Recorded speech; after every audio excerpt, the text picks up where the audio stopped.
Students, I am going to describe you the fifth chapter through the eyes of travelers.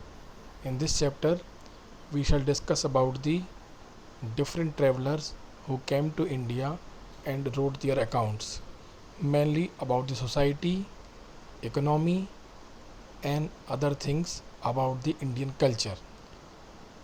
So,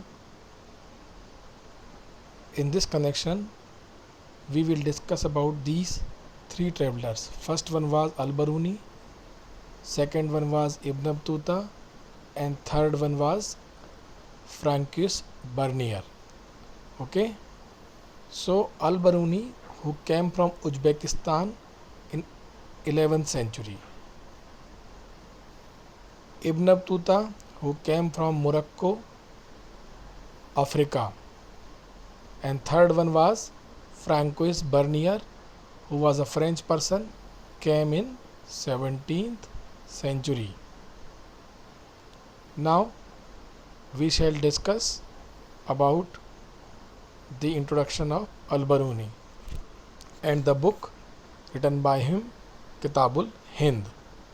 So Al-Baruni was born in 973 in Khwarizm, which is located present day in Uzbekistan. Khwarizm was the center of learning, education, and well-versed culture. So Al-Baruni was able to got the best education of his time. Al-Baruni was a very good scholar. He was well acquainted with the different types of languages like Syriac, Arabic, Persian, Hebrew, Sanskrit also. He was not known the Greek language, but he was familiar with the work of Plato and Aristotle because he was able to read their work into Arabic language. In 1017, when Sultan Mahmud invaded Khwarizm, he took several scholars and poets back to his capital, Ghazni. The Ghazni was the capital of Mahmud Ghaznavi. That's why his name was known as Mahmud Ghazni. So he took himself Al-Baruni also. Al-Baruni went with the Mahmud Ghaznavi. He arrived in Ghazni as a hostage, but gradually developed a liking for the city where he spent the rest of his life until his death at the age of 70. So Al-Baruni became a very good person for Mahmud Ghaznavi because of his knowledge and because of his different types of languages he was known. The most famous thing which was done by the Al-Baruni was the writing work of Kitabul Hind. Okay, the Kitabul Hind was written in Arabic language. It was a very simple and lucid type of book. It has total 80 chapters which were based on different types of subjects like philosophy, festivals, astronomy, alchemy, customs, social life, and other things also. So in Kitabul Hind, Al-Baruni described the different aspects of the India. That's why its name was Kitabul Hind, means Hind ki kitab. One more important thing I would like to tell you, students. The Kitabul Hind was translated into English by E.C. Sachau. ये जो question है कई सारे competitive exam में भी आ चुका है. Who translated Kitabul Hind? So Kitabul Hind was translated into English by E.C. Sachau. ये आप याद रखेंगे.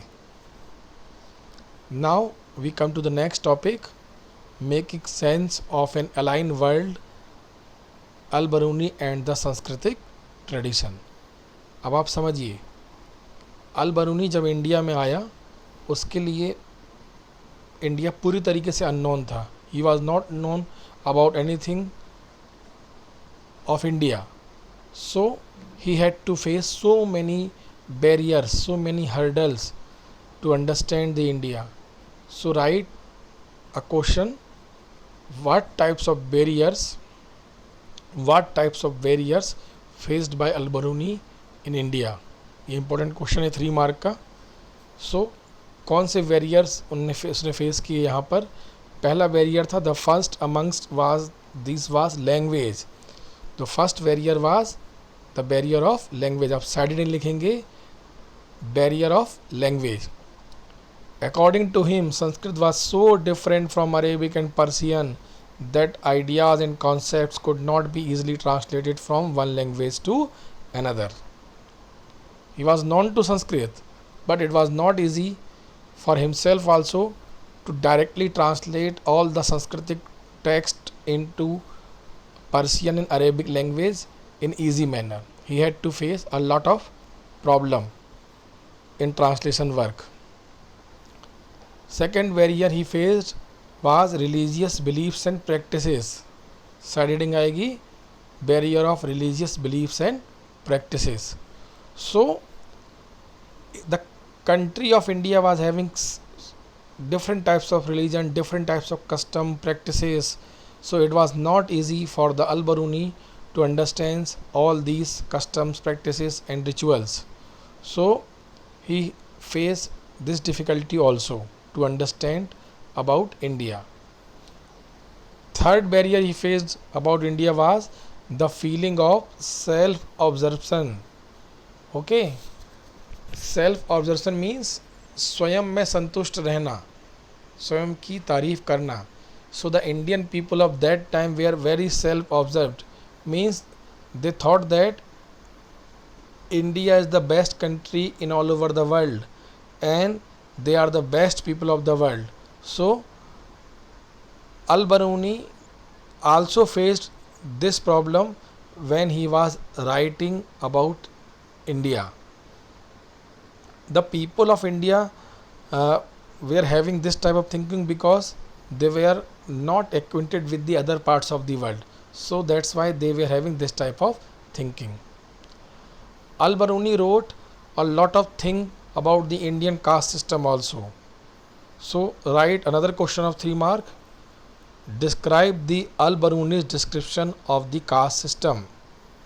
Okay, describe the Al-Biruni's description about the caste system. Al-Biruni said that in India there were 4 types of varnas there: Brahman, Kshatriya, Vaishya and Shudra.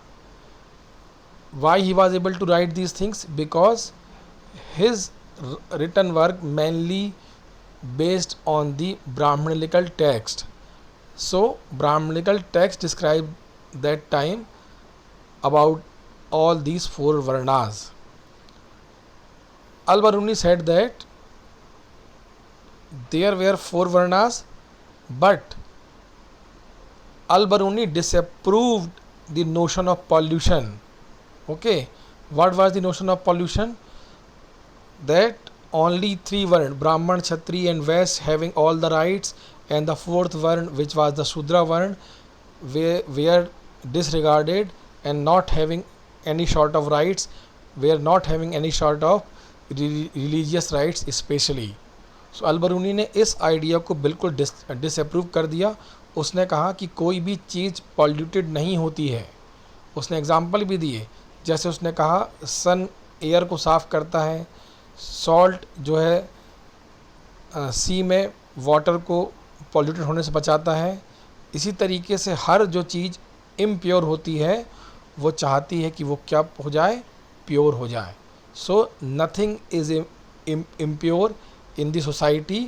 If anything is impure, if anything is impurity is present in the society, it will try its best to get the pure system. So he rejected the idea of polluted society or the pollution word for the lower classes of that time. Al-Biruni said that it was a very rigid system of varnas or caste in India at that time, but in reality the caste system or the Varna system, we can say, was not so rigid. However, in real life, the system was not quite as rigid. For instance, the categories defined as Antyaj. Antyaj means born outside the system. Outside the system means जो चारों वर्णों का system है उसके बाहर जो व्यक्ति जन्म लिया हुआ होता है उसको क्या बोलते थे? अंत्यज बोलते थे। तो अल बरूनी ने कहा these Antyas people were often expected to provide inexpensive labor to both peasant and zamindars. In other words, while they were often subjected to social oppression, they were included within economic networks. It means that although these Antyas people or the people of the Sudras Varn were not having any social status, were socially disregarded, but they were having the economic status, they were included in the economic activities and they participated in different types of agricultural works. So we can say that there was not so much rigidity in the caste system. तो आप answer में ये चीज़ें भी लिखेंगे। Now come to the second traveller Ibn Battuta. Okay, Ibn Battuta ने total 75,000 miles की यात्रा की 44 कंट्रीज़ में और 29 ईयर्स उनने ट्रैवलिंग की। इसलिए इब्न बतूता को क्या कहा जाता है? ग्लोबल ट्रॉटर मींस वैश्विक भ्रमणकर्ता कहा जाता है। ये क्वेश्चन भी 3 मार्क का आता है, CBSE एग्ज़ाम में आ चुका है। आप लिखेंगे why was Ibn Battuta known as global trotter. Ibn Battuta को वैश्विक भ्रमणकर्ता क्यों कहा जाता है? सो आंसर का पहला पॉइंट यहीं से आएगा, because he roam around 75,000 miles through 44 countries in the total span of 29 years. He traveled from Africa to Asia and some European countries also. Okay. Ibn Battuta's book of travels called Rihla, written in Arabic, provides extremely rich and interesting details about the social and cultural life of the 14th century subcontinent. Okay. Ibn Battuta ने कौन सी book लिखी? रहला। कब? 14th century में। और उसकी ये book बहुत interesting fact Indian subcontinent के बारे में स्पेशली बताती है। He was a Moroccan traveller. Morocco एक अफ्रीकन कंट्री है। ओके, वहाँ से वो इंडिया आया था। Travelling overland through central Asia, Ibn Battuta reached Sindh in 1333। ये बहुत इंपॉर्टेंट क्वेश्चन है। When Ibn Battuta came to India in 1333, ये 1 मार्क के क्वेश्चन में आ सकता है। He had heard about Muhammad bin Tughlaq. ये एक और नेक्स्ट क्वेश्चन 1 मार्क का। Muhammad bin Tughlaq was the ruler of Delhi Sultanate when Ibn Battuta came to India, the sultan of Delhi. He was the image of the king who respects the scholars, who respects the person who were having the good knowledge of different type of arts and different types of languages. So Muhammad bin Tughlaq के बारे में इब्न Battuta ने सुन रखा था कि वो ऐसे सभी लोगों की काफ़ी रिस्पेक्ट करता था जिनके पास अच्छा ज्ञान होता था और जो विभिन्न भाषाओं को जानते थे। इन्हीं सब खूबियों के कारण जो इब्न बतूता में थी, मोहम्मद बिन तुगलक ने इब्न बतूता को दिल्ली का काजी अपॉइंट किया। ये लिखा हुआ देखिएगा, the sultan was impressed by his scholarship and appointed him the qazi और जज of Delhi. He remained in that position for several years until he fell out of favor and was thrown into prison. सोचिए आप कि Ibn Battuta जिसको दिल्ली का काजी appoint किया उसके scholarship को देखते हुए मोहम्मद बिन तुगलक ने, उसको भी जेल जाना पड़ा। इब्न बतूता को भी मोहम्मद बिन तुगलक ने किन्हीं रीजन से जेल में डाल दिया था। But Later on, he was freed from his prison and he was ordered to go to China in 1342. ये भी 1 मार्क का क्वेश्चन है. As a Sultan's diplomatic agent to the Mongol ruler. उस समय चाइना में मंगोल रूलर रूल कर रहे थे, तो 1342 में मोहम्मद बिन तुगलक ने इब्न बतूता को अपने डिप्लोमेट के तौर पे चाइना में भेजा था. अब बात आती है इब्न बतूता's ट्रैवल की, मतलब इब्न बतूता की यात्रा की. As we know, Ibn Battuta was a global trotter. He loved to travel from different parts of the world. So he had to face so many other things also. ये हम देखेंगे. We need to bear in mind that this global trotter was traveling in the 14th century when it was much more dangerous and hazardous to travel than it's today. It was very difficult for Ibn Battuta to travel these long distances. Okay, especially उस समय जब यात्रा करना बड़ा dangerous होता था. According to Ibn Battuta, it took 40 days to travel from Multan to Delhi and about 50 days from Sindh to Delhi. सोचिए आप, 40 दिन मुल्तान से दिल्ली आने में. मुल्तान आज पाकिस्तान में है, सिंध भी पाकिस्तान में, मोस्टली सिंध का एरिया. सिंध से दिल्ली आने में 50 डेज लगते थे और मुल्तान से दिल्ली आने में 40 days. The distance from Daulatabad to Delhi was covered in 40 days, while that from Gwalior to Delhi took 10 days. जो दिल्ली से ग्वालियर हम आज 4-5 घंटे में पहुंच सकते हैं, उस समय 7 दिन लग जाते थे. Ibn Battuta wrote in Rihla also that he was attacked by so many times by robbers. Okay, in fact he preferred traveling in a caravan along with companions, but he did not deter highway robbers. Ibn Battuta ने लिखा है रेहला में कि कितना खतरा होता था उस समय यात्रा करने में, कि उस पर कई बार डकैतों ने, रॉबर्स ने अटैक भी किया. ये भी बहुत इंपॉर्टेंट क्वेश्चन है 1 मार्क का, कि विच traveler was attacked by different types of robbers in different times. So Ibn Battuta was the traveler who was attacked by robbers in different times. बहुत इंपॉर्टेंट क्वेश्चन है ये, कॉम्पिटिटिव एग्जाम में भी आता है. ये देखिए, ये आप ये इमेज बनी हुई है रेहला की.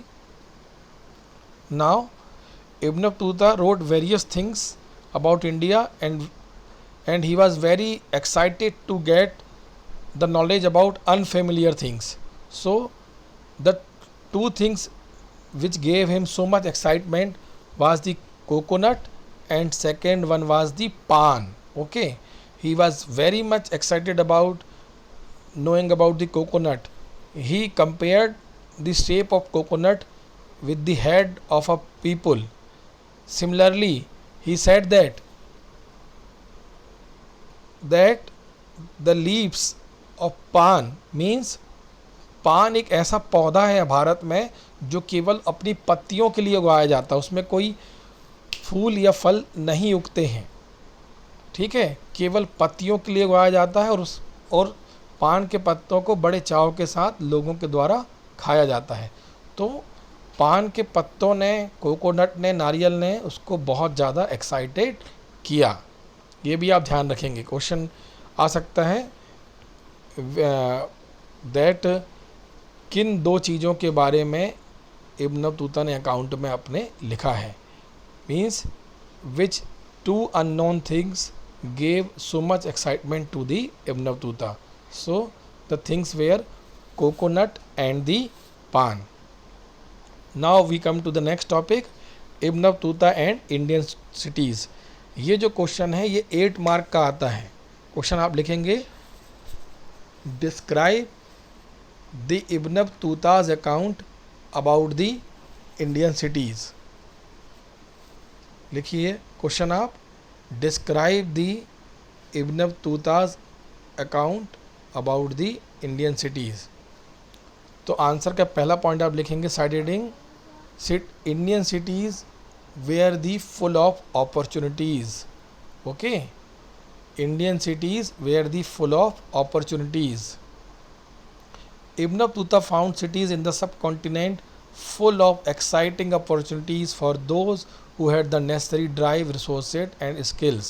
मीन्स इब्न बतूता ने लिखा कि भारत में जिन लोगों के पास स्किल्स है, रिसोर्सेस हैं, and they have the calibre, they will be getting so much opportunities in Indian cities, means they will get the employment surely. So this was the first feature of the Indian cities, that they were providing the employment. Second side heading आप लिखेंगे densely populated cities. Indian cities were densely populated and very much prosperous. Okay, so this was the second feature he noted about the Indian cities. Third आप feature लिखेंगे colourful markets. Okay, so the markets of the Indian cities of that time were very colourful. Different types of lights were there in the streets. जैसे आज आप India के bazaars देखते हैं, बहुत सारी लाइट्स होती हैं, बहुत सारे भीड़ भाड़ होती है, कई सारे सामान वहाँ मिलते हैं. Similar type of feeling was there in Ibn Battuta's mind, that Indian cities were with the full of crowded streets and bright and colorful lights also. So ये बहुत बड़ी विशेषता थी इंडियन सिटीज़ की कि वहाँ पर कई सारी दुकानें लगती थी, कई सारी लाइटिंग्स होती थी जो लोगों को अट्रैक्ट करती थी बाज़ार आने के लिए. फोर्थ पॉइंट आप साइडिंग लिखेंगे the bazaars were not only places of economic transaction but also the hub of social and cultural activities. Side heading क्या आएगी? Bazaars were the hub of different type of activities. So बाजार में केवल economic activity भी नहीं होती थी, buying and selling की. There were other activities were taking place in the bazaars like social and cultural activities. Most bazaars had a mosque and temple and some of them at least spaces were marked for public performance by dancer, musician and singers. जैसे आज के शहर होते हैं, मंदिर भी साथ में होती है, मस्जिद भी साथ में होती है, और डिफरेंट टाइप्स के प्लेस, ड्रामा, कई सारे परफॉर्मेंस चलते रहते हैं. आज के बाज़ारों में हम देखते रहते हैं, भजन संध्या होती रहती है, कहीं मस्जिदों में प्रोग्राम होते रहते हैं. सिमिलर टाइप ऑफ एक्टिविटीज़ उस समय के बाज़ारों में भी होती थी. मतलब केवल ख़रीदना और बेचना नहीं होता था, वहाँ पर डिफरेंट टाइप की सोशल और कल्चरल एक्टिविटीज़ भी होती थी. So bazaars were the hub of all the social and cultural activities. Fifth point comes that prosperous towns. Okay, आप लिखेंगे fifth point side heading prosperous towns. Ibn Battuta found Indian towns very prosperous. He said that Indian towns are very prosperous because of the appropriation of surplus from villages. उसने कहा कि भारत के village में बहुत ज़्यादा surplus production होता है, इसलिए लोगों के पास बहुत ज़्यादा पैसा है, बहुत ज़्यादा वेल्थ है, और वो सारा पैसा बाज़ार में खर्च करने की क्षमता रखते हैं, क्योंकि सरप्लस प्रोडक्शन होने के कारण वो अपनी एक्स्ट्रा इनकम अर्न कर पाते हैं. It means that the agriculture of that time also was very productive. यहाँ लिखा हुआ देखिए, Ibn Battuta found Indian agriculture very productive because of the fertility of the soil which allowed farmers to cultivate 2 crops in the year. So that's why the Indian cities were very prosperous. Now the sixth point comes side heading trading centers. The Indian cities were the important trading centers of that time. They were connecting with the other Asian countries, and the Indian goods were great in demand in both West Asia and Southeast Asia. तो ये 6 point आएगा. 7th point आप side heading लिखेंगे answer की, Indian textiles were heavy in demand. Indian textiles, particularly cotton cloth, fine muslin, silk, brocade and satin were in great demand. ठीक है, तो Indian textiles जो इंडियन सिटीज़ में produce होता था उसकी भी विदेशों में काफ़ी डिमांड होती थी. तो ये सारे फीचर्स इब्न बतूता ने इंडियन सिटीज़ के बारे में लिखे हैं. ये बहुत इंपॉर्टेंट क्वेश्चन है, इसको आप ध्यान रखेंगे. Another thing which amazed Ibn Battuta was the unique system of communication of India. Ibn Battuta said that India had a very good system of communication. It was very easy for the king to send the message from one place to another place with the help of messenger. Ibn Battuta was also amazed by the efficiency of the postal system, which allowed merchants to not only send information and remit credit across long distance, but also to dispatch goods required at short notice. ठीक है, आप question लिखिएगा, important question है 3 mark का. What was the description given by Ibn Battuta about the Indian postal system? Okay, ये 3 mark का important question है. Answer में यही लिखेंगे अपन लोग कि Ibn Battuta was very much amazed by the postal system because this postal system allowed merchants to give information, to send information to another places, to send different types of goods to different places and to remit credit, means दूसरी जगह पर पैसा पहुंचाने के लिए भी postal system का use किया जाता था. ठीक है. The postal system was so efficient that while it took 50 days to reach Delhi from Sindh, the news reports of spies would reach the Sultan through the postal system in just 5 days. अब आप सोचिए, normal person को दिल्ली से सिंध पहुंचने में 50 days लगते थे, लेकिन स्पाइस जो होते थे, गुप्तचर जो होते थे, सूचना पहुंचाने का जो काम करते थे, वो केवल 5 दिनों में ही दिल्ली से सिंध पहुंच जाती थी. तो इतना स्ट्रॉन्ग पोस्टल सिस्टम था इंडिया का उस समय कि किसी भी प्रकार की तकनीक या किसी प्रकार की फास्ट मोड ऑफ कम्युनिकेशन ना होने के बाद भी एक स्थान से दूसरे स्थान तक गुड्स आसानी से पहुंच जाती थी, इन्फॉर्मेशन पहुंच जाती थी, मर्चेंट्स के पैसे पहुंच जाते थे. तो इब्न बतूता को इन सब चीज़ों ने बहुत ज़्यादा उत्साहित किया, अमेज किया. So we will conclude this topic for today. We will discuss the next topic tomorrow. Thank you.